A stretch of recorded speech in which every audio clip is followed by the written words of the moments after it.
Shalom, welcome to Did You Know, where the more you ask, the more you'll know. In this podcast, we discuss the Jewishness of Jesus, the New Testament, and related topics, exploring its profound significance for both Jews and Gentiles. I'm your host, Ira Brawer.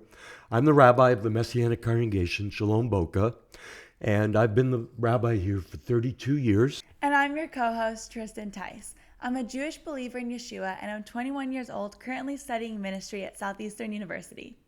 And together, we are Did You Know?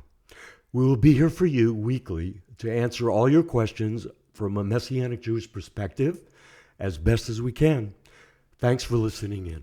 So without any further ado, I felt like it was best, we were talking about it and praying through it, and I felt like it was best that we share our testimonies with you so that you get to know a little bit more about who we are and our heart behind why we've started this podcast, and just kind of give us credibility to why we have this heart to share Jesus and the Jewishness of who he was with you guys. And so he is the host, Rabbi Ira Brawer, and I felt like you should probably go first. What do you think? Yeah, that's fine. I Yeah. appreciate that. First of all, thank you all for joining us. And as I mentioned, I am the rabbi of Shalom Boca here in, obviously, Boca Raton. And so my story really starts, I would say, back in the 1930s. Not that I'm that old, Right. but my parents were both immigrants from Nazi Germany. My dad was from Austria. My mom was from Germany. They were able to escape before actually the Holocaust began. Oh. And they eventually both in their families landed in New York. And they met and married there. Where I was born. I have an older brother that was born in 1943 during the war, and then I was born in 1950, so that kind of tells you how old I am. And No one's doing the math, don't worry. That's okay, I don't mind. So I grew up in New York City. Really, it was the shadow of the Holocaust, so there was a lot of fear of anti-Semitism because my parents had experienced a lot of that, even pre-war Germany and Austria. So growing up, they wanted, as time for go to school, they sent me to an Orthodox day school, yeshiva, in Manhattan, where I learned Hebrew, studied Torah, and so on. And so I went through that for about 8 years growing up. And when I was 11 years old, my parents got a divorce. And this is back in the 1960s, when divorce was pretty unheard of. Especially in the Jewish community, but also just at large as well, in the world. And so it was very hurtful, very shaming.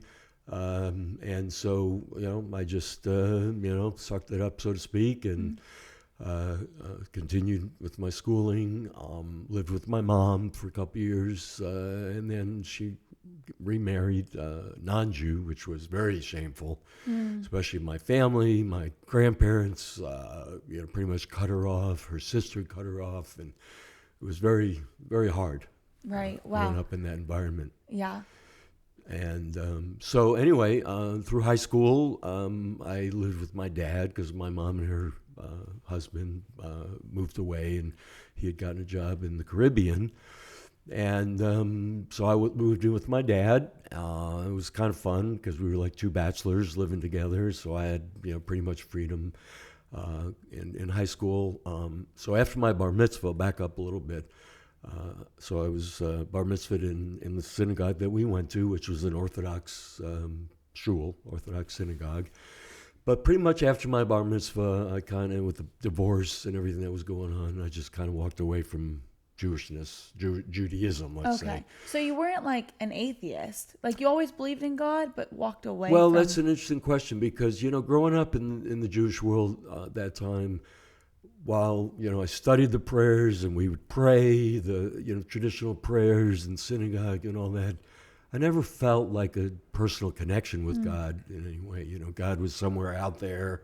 So Judaism was more of like your cultural, like you grew up Jewish, you were always... And so there were Jews that were secular, the Reformed Jews and so on, and we were the Orthodox, we're the religious Jews. Gotcha. But when no one was looking, like we'd go to a Chinese restaurant Saturday night and eat shrimp and lobster, Right. It was like, that was okay, but in the house we kept kosher. Okay. And I'm pretty sure I can relate, it relates to a lot of Jewish people who grew up my generation and afterwards. Like, yeah, outwardly we're kind of religious, but when no one's looking, Right. do all this stuff, which is obviously pretty hypocritical, right? Yeah. So it's not really so much about God and what he has to say and how we're supposed to live as much as it was about just looking It kind of was like checking the boxes, like you're Orthodox Jewish in front of people. So really it's people pleasing. Like in front of man, Exactly. You're Orthodox, you're Jewish, you're doing all the right things. But then behind closed doors, when it says God knows our heart, God knows that you're not actually doing all those things from a pure place. Yeah. And besides that, there was no real understanding of what God really expects from us. Does he really expect us to follow all these minute laws regarding the Shabbat, regarding kosher laws and all this? Or is there something more about him? But I never asked that question, right? At that point, I'm just trying to please others, do what I feel I'm supposed to do as a good Jew, right? And that was pretty much it. So when I got to my teens, it was like, I don't need that. So pretty much left, like I said, left Judaism, quit going to synagogue and all that. High school I went to, it was no longer a Jewish school. There was a lot of Jews in it, but it wasn't the Orthodox school anymore. It was basically a public school. So and I got into swimming. I came from a swimming family. My dad had been a swimmer in Europe. In a Jewish sports club, which is kind of an interesting story. Maybe I'll tell that another time. Yes. But and my dad took over a swim club from his former coach from Europe that was now in New York. And he worked for him first and then took over the club as a swim school and like a health club. Okay. And so I grew up in that environment. Learned how to swim at a young age. Actually worked for my dad in high school and also swam on the high school swim team. And then so all through high school, I probably would say, I was agnostic / atheist. God was not in my life at all. Although, now I look back on it and know that he never left me. Yeah, even you though I weren't left walking him. with him, right, but he never left you. Yeah, exactly. So I went off to college, University of Wisconsin, 1968, and this was the height of the Vietnam era and the anti-war movement and all that, and I got very much involved with that. Okay. Demonstrations, anti-war protests, Students for Democratic Society. So I moved into the left-wing camp pretty hard. Wow. Socialist, all Whoa, that. And now, this will be probably for another episode, but now you're not that. Yeah, so I have a political journey. Okay. Wow, that that's a journey. Maybe we talk about another episode, Yes. right? But so my atheism, let's say, was beginning to take hold. Marxism, socialism, all that was where I was going, which was a big thing back then in the student, the anti-war movement, 60s, 1960s. And of course, along with that was marijuana, pot, drugs, hippies, all that. So right. I love everyone, world peace. Exactly. So I embraced all of that. Okay. Hook, line, and sinker. Do you have pictures of you with like bandanas on your head and like peace signs up? Yeah, I've got Probably some of those. You found them back there. That's so fun. Should we show them at some point? Yeah, maybe we'll show them. Okay. We'll bring show and tell. Yeah. So, so I embraced all that. So I went to college for a year and a half. And at that point, I started out, swim team, all that. But then I started smoking pot, drinking beer, and that kind of interfered with swimming. So I quit swimming. Okay. Right. It's not like you quit smoking and pot and drinking. You quit swimming. Yeah. Right. No, I did the logical thing, right? Your priorities were straight. Yeah, party first, party hardy. And then when it started interfering with my schoolwork, of course, I made the wise decision of dropping out of school. Oh.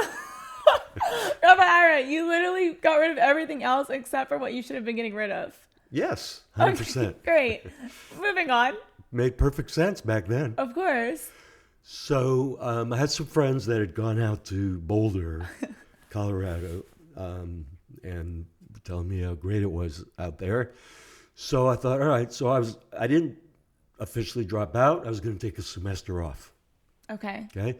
So I took a semester off, and me and a couple other people, a girlfriend that I'd gotten, around then, and asked her, hey, you want to go out to Colorado with me? She said, sure. So she was a local there. She wasn't in college or anything. And another guy. And so I had this beat up old car and that I'd gotten for $50. And so we loaded up and drove to Boulder, which is a whole nother story. Maybe that would be another one. Another episode. We have a lot of episode teasers coming to you guys. So be excited. Yeah. So anyway, made it to Boulder, and that was like nirvana. Freedom. Boulder, Colorado in 1968. Okay. 69, actually. Okay. I take that back. It's 1970 at this point. Okay. So, maybe some people in my age know that what that was like then in Boulder, Colorado. So Boulder. I have no idea what that was okay. like. So for my age range going on, help. Okay. So Boulder was like a mecca for hippies. Okay. Back then. Okay. So that was the place to be That if was you the were place to like be. Absolutely. a hippie. Yeah. Yeah. Maybe second only to Haight-Ashbury, which was San Francisco. Okay.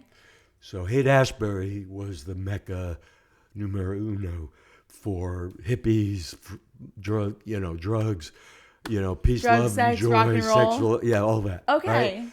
Boulder was a close second, Gotcha. but less known. So there was a place called The Hill, which is kind of like near the University of Colorado in Boulder. And that's where everyone hung out. And that's where you just decided to go with your girlfriend and drive to? Yeah. In a $50 car? Yes. Okay. Which broke down 100 miles out of Madison. Sometimes Wisconsin. I think we look back at these stories and they make funny, experiences. Like, you look back and it's like a fun memory. Yeah, I was 20 years old, long hair. Uh-huh. Smoking pot, Wow. I can't Nothing even see bothers it. me. Yeah. It's like, all right. Car breaks down at 2 a.m. on a stretch of land, what do you call it? The rural land in Iowa. Okay. And I'm like, oh, what are we going to do now? When there's nothing around, no one around. Except somehow we connected with a guy that had a used car lot in the area, and he took our broken down $50 car, and for $100 sold me I think it was like a 56 or a 57 Plymouth station wagon, big boat. Wait, what do you mean? What did you do with the boat? You needed a car. No, it wasn't a boat. It was a station wagon. We call it. It was a big boat. I don't know. You don't know that expression? No. Well, back when cars were big, a station wagon was even bigger than a regular car. Okay, wait, I'm laughing. So we call it a big boat. If you're in my age range right now and you knew that, I'm so sorry. I promise I know things. Hold on a second. Our producer is here with us and she's in my age range, and I just want to ask her really quick. Did you think he was talking about an actual boat for the water? Yeah, I did. I had no clue. Okay, Oh, so I okay. wasn't dumb. Even when I said a Plymouth? Okay, you don't know what a Plymouth is. Because they don't make them anymore. Sorry. You said Guys, station you wagon, folks your my car broke down, and you got a generation, boat. You knew so. exactly what I was talking about, right? You people might. This is going to be fun. Okay. Anyway, it was a Get to Colorado. station wagon, Boat. a car, 4 wheels. Right. Got it. Right. You're at Colorado. No, we're in Iowa. Iowa. Actually. Car Getting breaks to Colorado.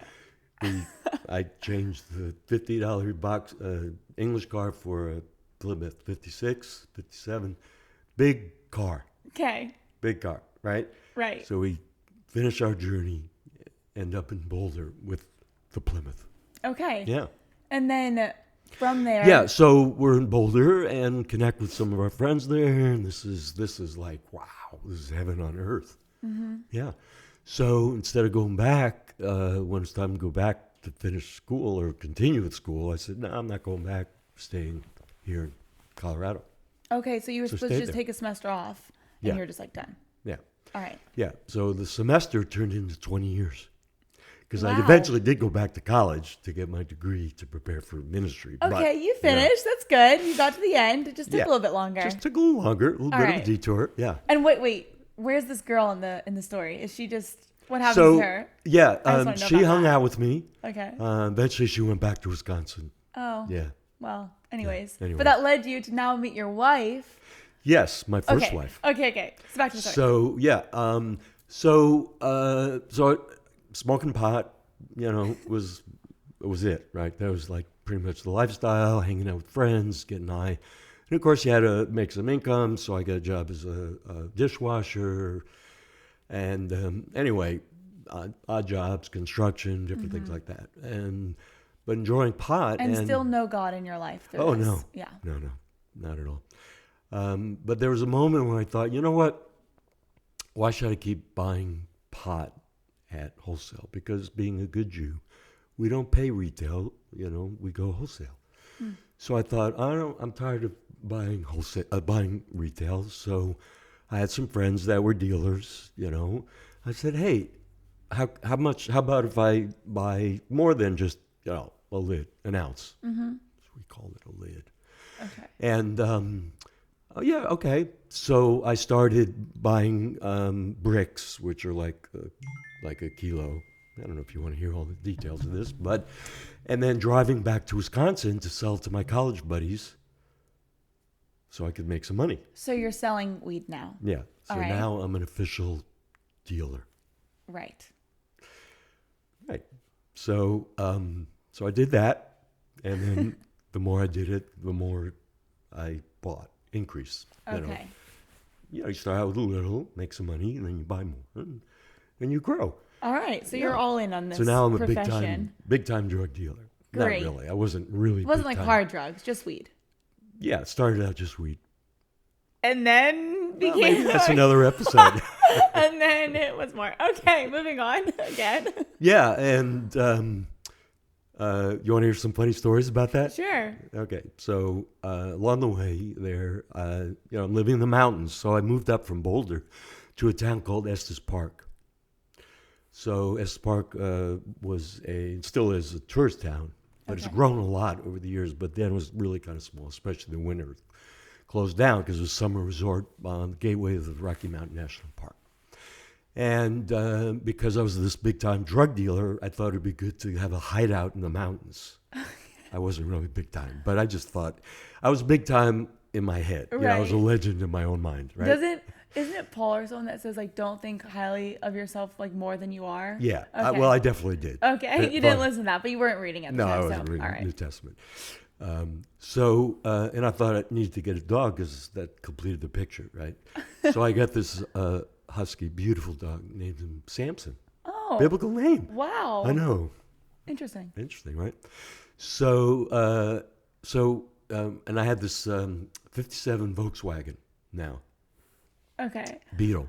I'm not, you know what that is, right? No, I'm not a car person. I'm so sorry. I won't know your car references. Okay, so the Volkswagen Beetle, they just brought them back. Wait, it's a years little ago. car, right? Yeah, little car. Okay, It was big I know, in the I back know. then. Okay. Yeah.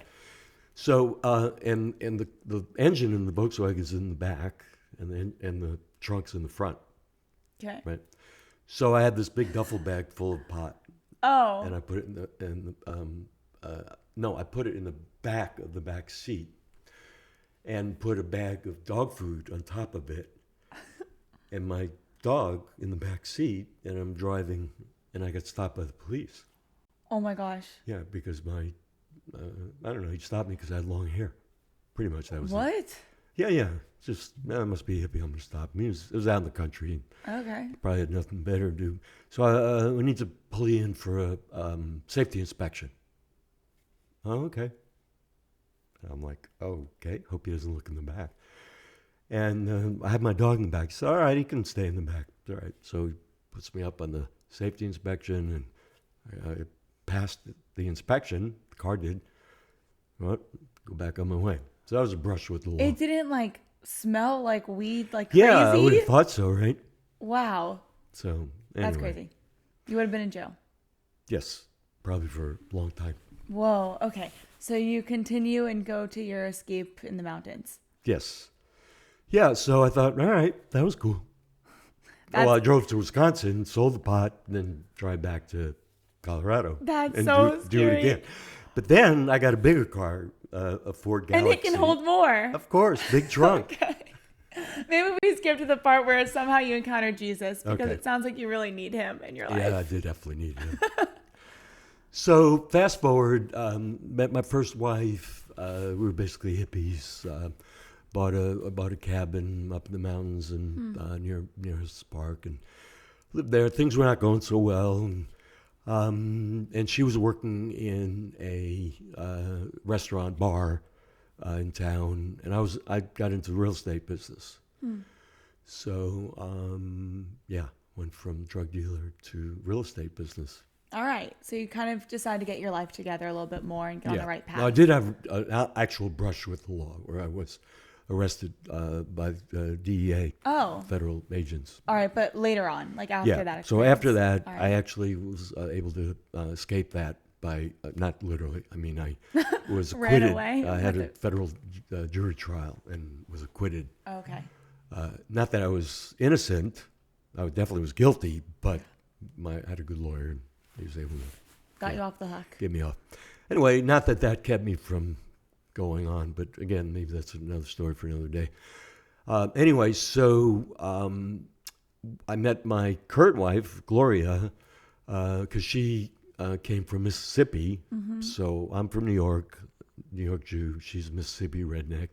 And we met in Colorado. Sometimes people ask us now, oh, you're such a lovely couple. How did you meet? I said, well, the answer is that we met in a bar. I was married, and we don't recommend that pattern. Yeah. You know, That doesn't meeting, sound so- like it would work, but I guess in this case. Yeah, but God was, definitely Yeah. in the... And I think at that time though, you weren't living for God. Like No. At that point, so, so now I'm in my early 30s. So I would say for the previous, 14, 15 years, I was living a life for myself. Most of that time getting high practically every day, whether it was pot, whether it's cocaine, whether it's psychedelics, whatever it was. God was not in my life. I could have cared less. If someone would ask me or said something about God, I would have said, oh, that's blind faith or whatever. So even in the earlier days, I knew about the Jesus movement, right? All these hippies getting saved, coming to faith in Jesus and all that. And I would mock them. Oh, these crazy, people like contemporaries. I was a hippie doing drugs. These were other hippies doing drugs. And all of a sudden they find God, find Jesus. Come on. right. Come on, get real. Well, they did get real, and I was the one that was in, not real. But Yes. I didn't know that at the time. So anyway, so fast forward. So I meet Gloria, and we started going out, started partying together, and my wife left. She had been partying, doing her thing, and so anyway, she leaves, and we had two small kids at the time. They were like 5 and 3, something like that. Now my oldest is 49. Wow. And the second one is 47. And of Married? course, they are both married. And then, of course, Gloria and I have our 3. Wow. So, but of course, I'm getting ahead a little bit, Yeah. right? So we started going out, and along the way, a friend of ours did what we came to understand was an intervention. So Gloria would would drink and black out, which means that she would forget the next day what she did that night before after a few drinks. So I drank and did drugs and all that, but I never, got really drunk. I would have a few drinks, but I would maintain my faculties, let's say. And some people, have the tendency to drink too much and get drunk and black out or do crazy things and so on. And that was Gloria. So a friend of ours did an intervention and said, I've noticed that you drink and you get crazy. You should go for treatment. So she came and talked to me about it, and I thought, okay, yeah, I do notice that you're but I didn't know anything about alcoholism because I never was around people that, family growing up, the men would have a couple of drinks before a meal, and no one never saw anyone, my family be drunk or anything like that. So she went to treatment. So this is 1981. So she went to treatment, and she'd asked me before she went, so we're living in Estes Park, Colorado. She went to treatment in Minnesota, near Minneapolis, in a place called Jordan, Minnesota. And she had asked me before, we were living together but not married. So she had asked me if I would go to for a week, for family week there, to support her. I thought, yeah, sure, I'll go. So she went, and I went for the week. And I didn't know anything about alcoholism, addiction, or anything like that. So I'm learning during that week about alcoholism and about those that enable, which I was. I didn't realize that. So I wasn't an addict, but I was just as bad. I was just as sick because I enabled her. Right. She had a problem, but you weren't helping. You weren't Yeah. even really I'm aware drinking of it. with You're her, right. and then I would get mad at her when her behavior was crazy, instead of, hey, let's see what's going on here, right? But it took someone outside to recognize it and, love us enough to step in and try to help. Wow. Which this guy did. Yeah, and that's even a separate point too, like how important it is to have people in your life that are willing to confront you with both grace and truth. And I think if you have too much truth without enough grace, then it's bullying. You're just like coming at them and you're making them feel small and condemned. Yeah. But if there's too much grace and no truth in it, well, then it's okay. Like everything's fine. And then they walk off the cliff because no one stopped them and told them to come back. Yeah. And exactly. in this case, that friend really was a true friend to Gloria, to be like, the way you're living is wrong and you need help. Yeah. Yeah. And so none of us were what we'd say now believers in Jesus, right? Right. This guy wasn't either, but yet God used him. Yeah. Right. And the interesting thing was, so going to treatment was going to cost some money, and we didn't really have it. But Gloria had just started a new job in advertising, and it was a radio station, and her insurance had just kicked in, and it covered except for $500. And of course the airfare was an issue. And so this guy had a group of friends, and they got together and they raised the money and paid for the co-insurance and the airfare, and he took her to this place. Wow. Dropped her off. Yeah, it was great. So I went, and I'm learning about alcoholism and all this, and addiction, and my role, and all that. And in the process, of course, in the 12th step of AA, one of the steps is improving your conscious contact with your higher power. Okay, so basically build a relationship with God. Yeah, whatever but that it's looks very like. generic, whatever it looks like for you. But at this point, I am an atheist. Okay. Right? And now I'm being confronted with this idea of a higher power, which, immediately you think of God. But I don't believe in God, so why should I confess this step or this idea of, because it's the AA, for those that may not know, the AA Alcoholics Anonymous program is really, originally was based on the Bible, but it became very watered down, although it's still useful for people that are in addiction, that maybe don't want to go to church, don't want to know about God. Maybe they were hurt in a Christian upbringing and whatever. So AA is a good way of helping people, and it's helped many, many people. But actually the founders, at least one of them that I know for sure, was a Bible believer, was a follower of Jesus, a Christian. And so it's founded on those principles, but it's kind of been watered down. But it's okay. So improve your conscious contact, however that looks for you. So Gloria was raised Southern Baptist and had fallen away and gone off the deep end and so on and so on. But for me, it was like, okay, I was raised Jewish, but right now, and so there was a moment with a counselor. So you're supposed to, even family members or to meet with a counselor to help you navigate through this new thing. And it's like, okay, if you're going to help a person who's now going to live a life clean, clean and sober, you can't be sitting there drinking as well, Right. So how am I supposed to help her? Well, you have to stop drinking yourself. Well, maybe I'm an addict. I don't know. Well, she said, try, make a commitment to be clean for 90 days. If you have a problem with that, maybe you need to come here for treatment. I thought, all right, that makes sense. So I'm willing to do that. But there's this one thing, this God thing. I'm really having a problem with that higher power because I'm an atheist. I don't believe. So I'll never forget this moment. She says to me, and we're sitting in her office and there's a window there. She says, you see that tree out there? I said, yeah. Can you believe that there's something outside of you, even if it's a tree, that has some, thing that you can believe in? I thought for a moment, I said, all right, I guess I can believe in a tree. She said, okay, then start with that. And I thought, all right. So I started with that. And God used that moment to begin a new journey in my life that eventually led me to faith in Yeshua.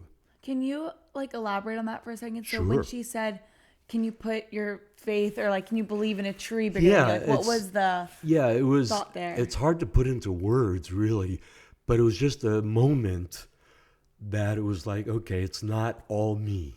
There has to be not, something. I'm not my God. Okay.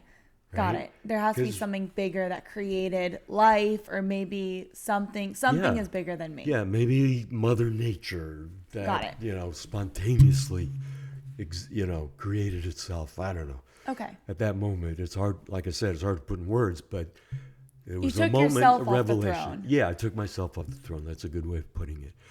And so, all right. So from that moment, so that's I think it was summer of 1981. So that began a journey for both of us, for Gloria and for myself, towards faith, true faith, biblical faith. But it took a while. So it took about 3 years. Well, for me, it took about 3 years. So from that moment on, so she comes back, and we start living a life clean and sober. Going to AA, I was going to Al-Anon, and it was great. And no meeting more new smoking people. either or anything? No more smoking dope, no more doing drugs, no more drinking. And guess what? It was okay. It was like starting a new life. So where we thought before that everyone lived this way. Right. Because why? Because all of our friends did live that way. Right. And so now we're starting to meet new friends, and obviously lost some other friends that we didn't now live that same lifestyle, going to the bars, hanging out, going home after bars closed, doing drugs, getting, all that. No more. Right. So. And that must have been hard too, because like you said, that was all you knew in that community. Everyone was doing drugs, sex, rock and roll, in that environment. And then you give your life to Jesus, actually not yet, but Not yet. you're Right.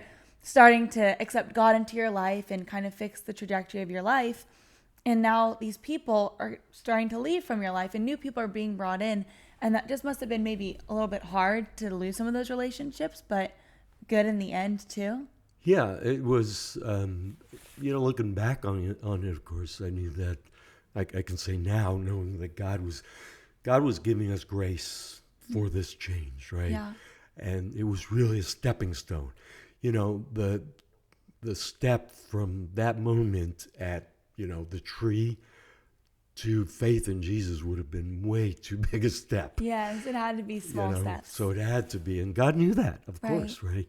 So he used steps along the way, like the AA. It was a big step, but it was an important step in my life. So I still have a lot of respect for the 12-step program and so on, because I know what it meant in our lives. Yeah. I do believe, though, it's a stepping stone, not an end in itself. Yeah. But again, maybe for another time. But so now Gloria is going to AA, and I'm going to Al-Anon. And along this way, we're meeting new friends and so on. And we're still living together, so we're obviously not living for God, a biblical lifestyle or anything like that. And You mean because you're not married? well, we're Like not you were married, dating and you're we're living not together going to and church. you're- There's no connection to the God of the Bible. Right. We're still just God as you understand Him, AA. And so we decided to get married. We're living together. Hey, let's just get married. And it happened to be coming up for summer. My mom was coming to visit. My brother's coming to visit. And Gloria just said, this was her proposal to me. Said, hey, why don't we get married? And your mom's coming. Your brother's coming. All right, let's do it. Gloria, what a power move. She just kind Oh, of. yeah. asked It gets you to better. It gets better. So I said, yeah, all right, let's get married. So we had this big wedding. No alcohol. It was a dry wedding. And we, Estes Park, there's a famous landmark hotel, the Stanley Hotel. And so I knew the owner because I was in real estate. I was, very active in the community at this point. I was involved with the Chamber of Commerce, the Board of Realtors, and anyway, so I worked out a deal with the owner of the hotel, and we had our wedding there, August 1st, 1982, which was Colorado Day. And so my family came, her family came. We joke about it now so both my parents, of course, had been divorced and both had remarried. My mom at this point had already divorced her second husband, the guy that was the Gentile that she had married that caused all the stink with her parents. Yeah. My dad had remarried, and he was still married to his second wife. So, and they were all German background, right, and spoke with heavy accents. So Gloria's parents come from Mississippi. They'd never been out of the South, and you can imagine speaking with heavy Southern accents. Right. Yes. So, and trying to communicate with each other, it was hilarious. And So- I feel like when I think of Southern people, they're just so sweet and so gentle and yeah, tender. exactly, right, and the German side, the German Jews, and so that was hilarious. Them communicating, but they got along great. Oh, good. Yeah, they got along great, although they didn't, maybe because they didn't understand each other. I don't know. So we had this big wedding. It was great. So about 6 months after we get married, so Gloria, after we get married, she starts going to church, Baptist church, because that's how she was raised. She didn't know any better. So that was her improving her conscious contact with her higher power. Okay. That was her getting connected with God. That's all she knew. Go back to church. So she starts going to the Baptist church in the town that we were living in, Estes Park. And I wasn't interested in going to church, Jewish, although I wasn't religious or anything except for Hanukkah and Passover, which is typical for Jewish people. No matter how secular Jews, they still celebrate Hanukkah, Yes. still celebrate Passover. The theme of those holidays is they tried to kill us. We won, let's eat. And that's probably honestly more my story too. Like that we'll get into in the other episode when I share mine, but it was more secular as well. Like did the holidays, never miss Hanukkah, never miss Passover, but we weren't like actively Orthodox following all of the commandments from God and everything like that. So. Yeah. So that was pretty much our way we lived. And so she starts going to church and no big deal. It's great for her. And then we had our two children from my first marriage. They were very little at this point. They're like maybe 4 and 6, let's say. And she comes to me one day and says, I want to take the kids to church. So my ex-wife lived in the same town, and so we get our kids on weekends. They live with her most of the time. And we had an agreement when we were still married, back in the day when we first started having kids with my first wife, that because we were kind of hippies, and I was raised Jewish, she was raised Catholic, also not practicing.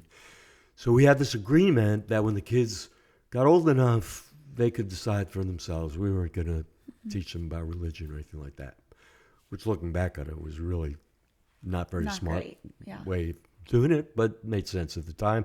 You know, when you're smoking dope every day and hippies, that seems to make sense, right? Yes, let them choose. Yeah, let them pick. You know, after all, they're mature adults, right?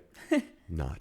So Gloria comes to me and says, I'd like to take the kids to church. And I go, no, I had this agreement, you know, with Judy. And she said, yeah, but how are they going to know how to decide for themselves unless they know anything about God?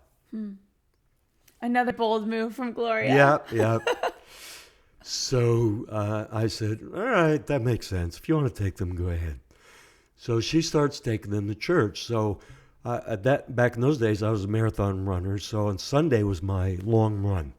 So they'd go to church, and I go on my long run Sunday mornings. All right, that's fine. So they would ask Gloria, how come we are going to church and Dad doesn't go? And Gloria didn't know anything other than to say, well, Dad's Jewish. Jews don't believe in Jesus, so that's the answer. Okay. So that seemed okay for them. But then a couple times, or after that, they would ask her again, and how come we have to go to church and Dad doesn't? So now it's like, you know, a little more forceful. And she goes, well, this is her story, she's thinking manipulation works in many ways. So she says to them, why don't you ask Dad? Right. So they come to me, Dad, little kids, right? How come we have to go to church and you don't go? So I'm thinking, my head's spinning. Okay, what am I going to say to these little kids to explain theologically why Jews? And I thought, so then the thought came to my mind, I could go. Might be good for business. I'm a real estate, you know, have my own company in the business, and, you know, people go to church. Go for your kids, you're there with them, but you're really there for business. It's not about Jesus. Yeah, exactly. So I said, won't hurt me. All right, I'll go with you. Okay. Yeah. So I went, and of course, being, like I said, it was kind of small town, knew a lot of people, was walking to church. Oh, Ira, how you doing? Da, da, da. So, I knew people. So little did I know that Gloria had the whole church praying for her stiff-necked Jewish husband. Wow. Well, I don't know if she used those words, but, you know. But they all knew you. You just didn't know all of them. But right. But she had asked a lot of people to pray for her Jewish husband and blah, blah, blah. Wow. So, yeah. So people were like super nice. And so there was this one guy, Chris Thomas, that Gloria had actually invited one of her bold moves to try to get me to believe. So he and her husband and his wife were directors of a Bible school in the area. That was part of a network of Bible schools that his father had started. And Bonnie Thomas was Cliff Barrow's daughter. Cliff Barrows was Billy Graham's worship leader. Okay. In the Billy Graham Crusades, famous in Christian circles. Well, I didn't know any of this. You know, I knew Billy Graham. Of course, everyone knew who Billy Graham was. So they were heavy hitters, so to speak, right? Mm-hmm. So she had already invited them over one night for dinner, and with the hopes that they would like get me converted, you know. Uh-huh. And they were very sweet. So Chris was there that day at church, and he invited me to come to a men's Bible study of young business leaders, young businessmen in the community. So again, I thought, all right, good for business. Good for business. Why not? So I said, sure. So I started going. Wednesday mornings at 6:30, we were studying the Gospel of John. The first time in my life that I'd ever opened the New Testament. And because as a Jewish person, New Testament is off limits. Okay, so I just to kind of blur the lines between like whether you're a rabbi watching this right now or you're someone who's like 14 years old in youth group as a Christian and you don't really know. So Jewish people read up until Malachi, which is the last book of the Old Testament. Or sorry, not Jewish. Yeah, Jewish people. Well, yeah, just slight clarification. So in the Hebrew Bible, it's the same Bible, it's just arranged differently. Okay. So the last book in the Hebrew Bible would be 2 Chronicles. Okay. But it's in the Bible, different. But yeah, in the old, what you would call the Old Testament, what Christians would call the Old Testament. Yeah. Okay. Yeah.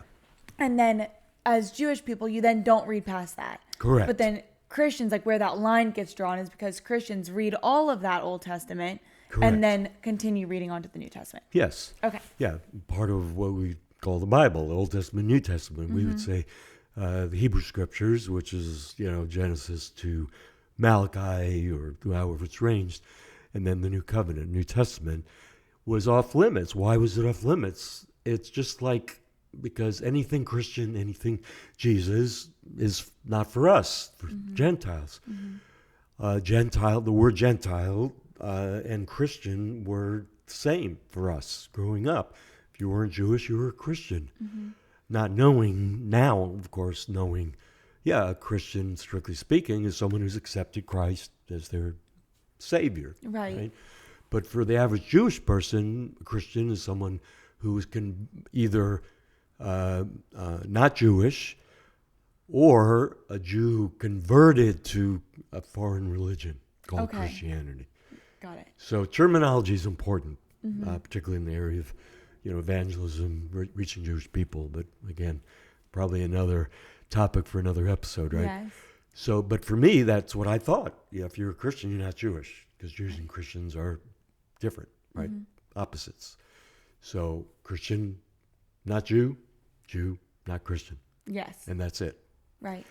So now, reading the New Testament for the first time, I'm on this discovery of, wow, like I always knew, every Jew probably knows Jesus was a Jew, right? But what does that actually mean? And of course, we're going to talk about this a lot in future episodes, right? What did it mean that Jesus was actually Jewish? Never thought about it, except that, he was a Jew. Like Christianity is based off of the teachings of a Jewish rabbi named Jesus, Yeshua. Right, who never stopped being Jewish. Right. He didn't convert to another religion. Nobody ever accused him of not being Jewish anymore. Right. Nor did they accuse his followers, who were all Jews, also of not being Jewish. But somehow, well, I know how it's happened over history, to the point now, well, if you believe in Jesus, you're no longer a Jew, which is what I thought. So now I'm in this Bible study, and it happened, just so happened there was another Jewish guy. Now we're living in a small town, Estes Park. There are maybe 10 Jews in the whole town. And this guy named Wayne Weissman had become a believer in the context of this Bible school that the leader of the Bible study and the Bible school had befriended him. Whole nother story. But so Chris was the leader of the Bible study. We're opening the book of John. First time I ever read New Testament. Wow, Jesus was a Jew. What did that actually mean? Well, he was raised Jewish. He went to synagogue. He observed Shabbat and Sabbath. He was at the temple. I went to the temple. All his followers, they were Jews. It was in Israel. It was like, wow, my eyes are starting to open little by little. Right? And so I started, it was like getting a little taste and wanting more. So now I'm getting hungry. Now God is putting that hunger in my heart to know more. So I'm reading the New Testament. Now I start reading the Old Testament also, the Torah, because I knew some Hebrew. So not that I, started studying Hebrew all of a sudden, but gradually over time I did. Did you read the Torah and the Jewish Bible when you were growing up, Orthodox? Yes. Okay. Yeah, so I had 10 years of Hebrew, reading Hebrew, speaking Hebrew. So it's not like you knew nothing about Judaism and then all of a sudden accepted Yeshua into your life. You were familiar with the scriptures. Oh, yeah. So having gone to that Orthodox day school, so we had, half a day were all Hebrew Jewish studies, half a day were regular English studies. So, it was pretty intense. But I had Hebrew language, learning Hebrew, speaking Hebrew, reading Hebrew, Torah, reading the Torah, the 5 books of Moses in Hebrew and other scriptures from the prophets and so on. Hebrew, Talmud, the rabbis' commentaries and so on, and Jewish history. And so I had that upbringing. It wasn't just accepting Yeshua into your life out of ignorance or like, oh, I didn't know about I never read it. You read it and you're very familiar with it. Yeah. So this begins this now new journey. And at the same time, other things were happening. Personally, business was I had made some really bad business decisions in the real estate world. And the interest rates, and there were things going on circumstantially that were contributing to now seeking God in a way I had not before. And so when I was attending the Bible study, now I'll start going to church with Gloria and the kids when we had them, and so on, and studying on my own. And Gloria is, her personality, for those that know her, she's, doesn't hold back. And this is the early days of her faith, and her assignment in her mind is to get me saved. Yes. And I'm going, slow down, girl. Which really was, it's funny, it's out of a place of love. Like, it could seem like for people that might be listening to this, and just to think she was so pushy and so hard-headed. But for a pause really quick, I remember an interview that I had heard, and it was an atheist talking to someone who was a Christian. And he was like, I'm an atheist. I don't believe in God at all. Like, none of it. However, if you're someone who says that you are a Christian and that you believe that there's heaven and there's hell and that Jesus came and died for my sins and set me free, and if I don't accept him in my life, I'm going to hell, and that whole thing that Christians believe, well, if you don't come up and tell me about your faith, you must hate me because you genuinely believe that I'm going to hell then. So for you to not come share the gospel with me must mean that you don't love me and care about me enough to save me from hell. And that challenged me so much to share the gospel, which makes me think of Gloria and where her heart was at with it. To be like, I have to save him. Well, not her, but tell you about God. There's this one moment that comes to mind. It was before I started going to church. But we were standing in the kitchen, and we had a gas stove, and the flame had kind of gone up, or it was high. And she looked at the flame and pointed to it. And she said, there's going to be a day, Ira Brawer, that you're gonna be burning. Me and the kids are going to be floating around in heaven. You're going to be burning in hell if you don't accept Jesus. And I went, oh my gosh, she has really gone off the deep end. That's hilarious. Yeah. Oh my gosh, that's intense. Yeah, and it's true. pretty intense. So sometimes I've said in the past that if she was the only Christian I knew, I probably would have never come to faith. So anyway, we joke about that now, but it was a pretty intense time back then. And so I'm going to the Bible study, going to church. We're getting involved, meeting, believers, and hearing it, and I'm reading. But, I'm still having this inner struggle. I'm Jewish. Mm-hmm. And how can I believe in Jesus? I'd be a traitor. I'd be, what would my grandparents, my grandma would roll over in the grave and all this stuff, knowing that they were, uprooted because of the Nazis, and their lives were in turmoil, and so many, even our own family members were killed in the Holocaust. And those Germans, those Nazis, proclaimed themselves to be Christians, and all the horrible things that were done to Jewish people throughout history were done by people who claimed to be Christians. Now, how can I now, as a Jew, connect myself with these people? That's going through my head. And I know from many, many of my friends, Jewish people that have come to faith, pretty much all have struggled with this issue, right? And even Jews that never have come to faith yet have said, no, I can't because of what's been done. In the name of in the name of Christ, in the name of Jesus, how can you believe in the one who's responsible? Well, he's not responsible, obviously. Right. People are people. Yes. People failed you. People did the wrong thing, not Jesus. It wasn't him. And it's then it's hard because they do it in the name of him. And they're like, oh, I'm a Christian and this is what I'm supposed to be doing, or this is what I want to do. But if you're actually reading, it says don't murder. So then it's like, Jesus isn't telling you to do that. That's not his heart. It's people failing you, not Jesus. Yeah. Yeah. So for 2,000 years, even going back to right after the destruction of the temple in 70 AD, where this, idea that the Jews are cursed because they rejected Jesus started taking root even in the Christian church. I was just talking about that with my mom last night. Okay, we'll go into that.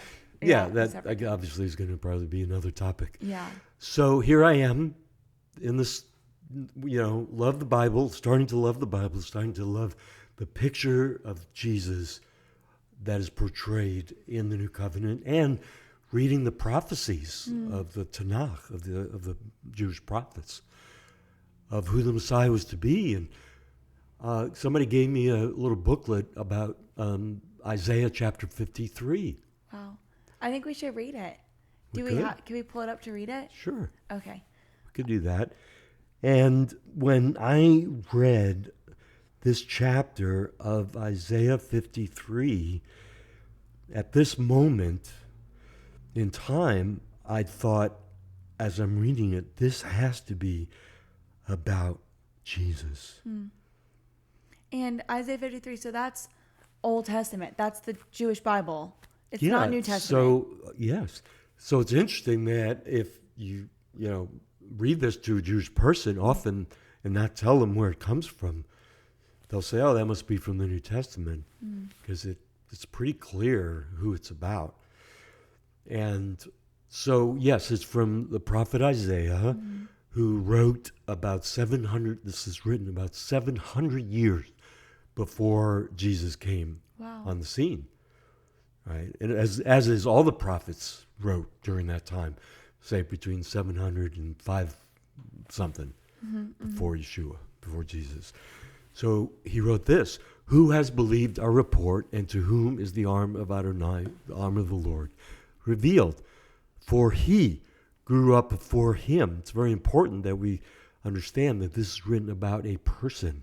Right. Because since then, some Jewish rabbis, or a lot have interpreted to apply to Israel, and there's a reason for that. But it doesn't fit because of the way it's written about a person. He grew up before him like a tender shoot, like a root out of dry ground. He had no form or majesty that we should look at him, nor beauty that we should desire him. He was despised and rejected by men, a man of sorrows, acquainted with grief, one from whom people hide their faces.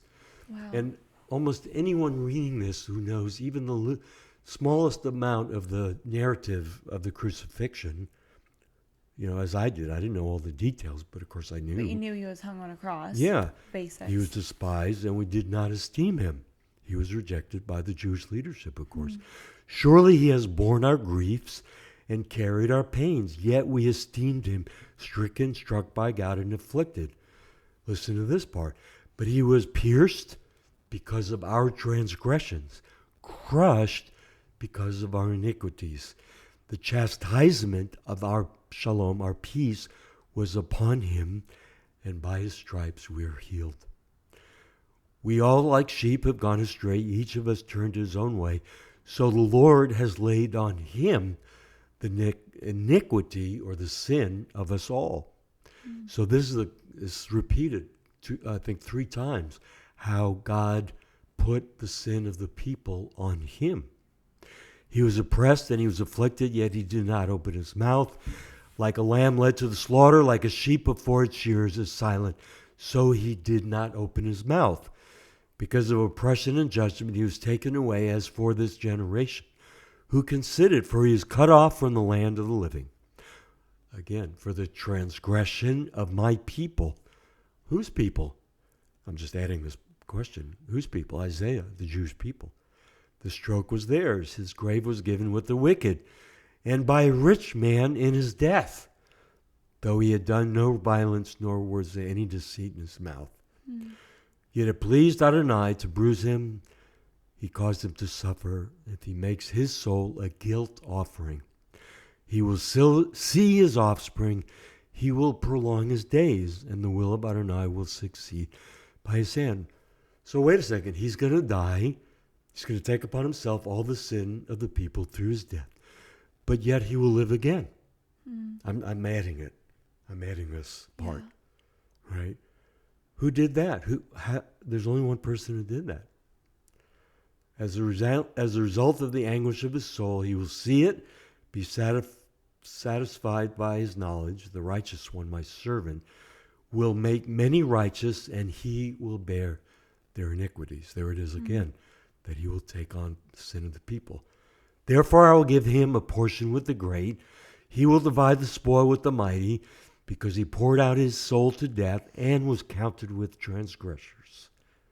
For he bore the sin of many and interceded for the transgressors.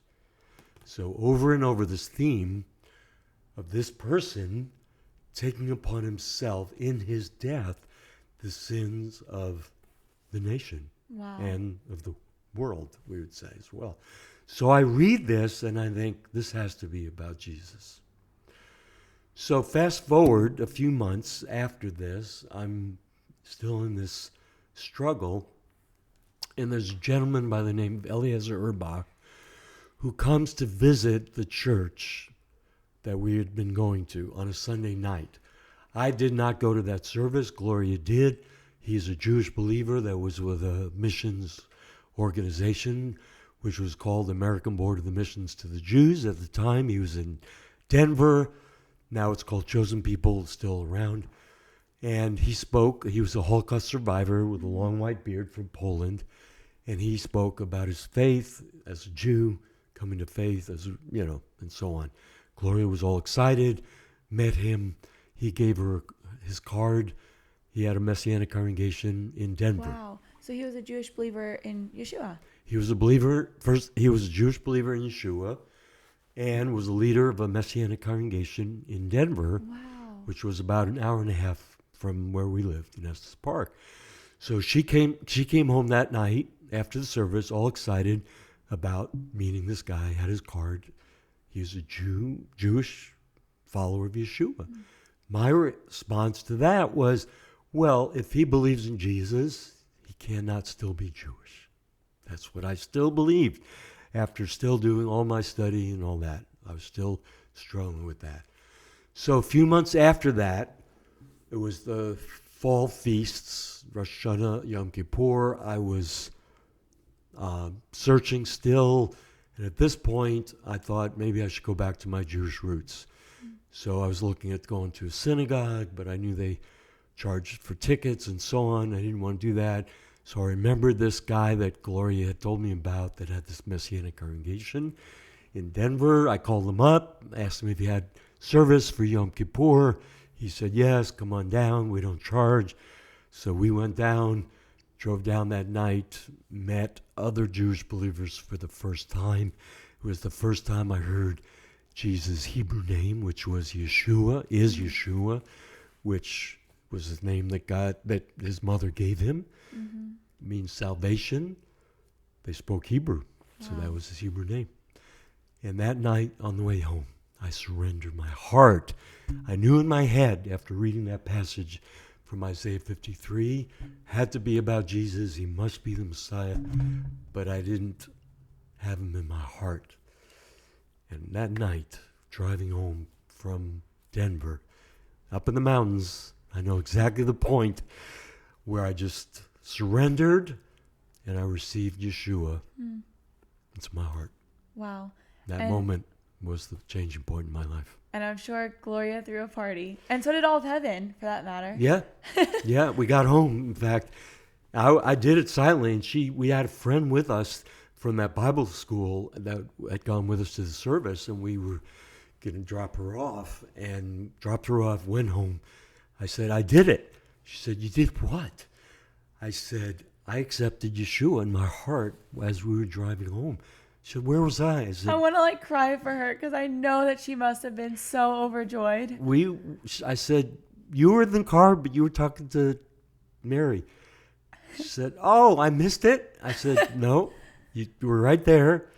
She said, well, I expected, all kinds of things to happen in the heavens and all that. I said, it did. But it was just me and God at that moment.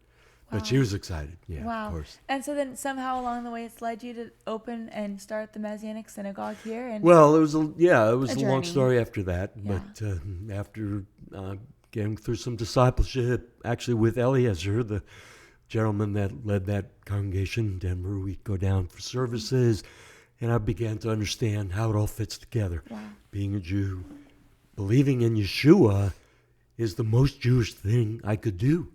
Wow. Not I'm a traitor, not I believe in my people, No, he came first to the house Again, of Israel. you're following a Jewish rabbi closely. Like, exactly. you're listening to what he's saying. You're And all his reading followers, they were all Jews. They never Yes. stopped being Jewish. Yep. And once I understood what had happened over time to get us to this point and how the enemy had brought about this incredible separation. Jews from their Messiah, and even Christians from really understanding Exactly. the Jewishness of Christianity. Right. It's not And- opposites. It's not Jewish and Christians on opposite sides of the spectrum. Like, No. we're so close together in so many ways. There's other things that are obviously I different mean, for there's sure. a lot of cultural things that have evolved that have Yes. fed into the separation. But they're so close to being yeah. similar. There's so much in common. Wow. Well, thank you for sharing your story. Yeah, And, that's exciting. I look forward to hearing yours. I know we'll have to share mine next, but guys, I hope that this was an encouragement to you, just getting to hear his story, hear how he finally came to accept Yeshua as his savior of his life and live for him and surrender to him in his heart. And if this was an encouragement or a blessing to you, then I just ask that you would click the subscribe button, like, comment, and for future things after I share my testimony in the next video, we plan to answer some questions. So kind of Q&A based. If you have specific questions, whether you are anywhere ranging from a young girl in high school or college, and you're Christian, or you're Jewish believer, you're a rabbi, wherever you are listening, you never really know who you're talking to in these sorts of things. But we would love to answer your questions. We're not just going to let them go unanswered. Like, oh, they tell their stories and they leave. Like, what? They only talk about what they want to talk about. No, we want to be here for you. We want to help you understand Jesus as the Jewish rabbi that he was, and that he was the fulfillment of the promised Messiah. And we're just here for you. And so, if they have questions, if you have questions, please comment them below or reach out to us if you know us personally. And we'll be so excited to come back and talk through those things with you, whether it's, should we still keep Shabbat? Does it have to be Friday to Saturday? What does it mean to eat clean foods? What should we be following? What should we not? What's ritualistic? What are the laws? So many things that can get misunderstood. So we're going to answer those questions for you. But thank you for listening in. If you're listening again, last thing, on Spotify or Apple, then please feel free to rate this 5 stars, and you can also comment some questions or anything there. So thank you for listening in, and we'll see you next week. Yeah, thank you all. Bye. Blessings.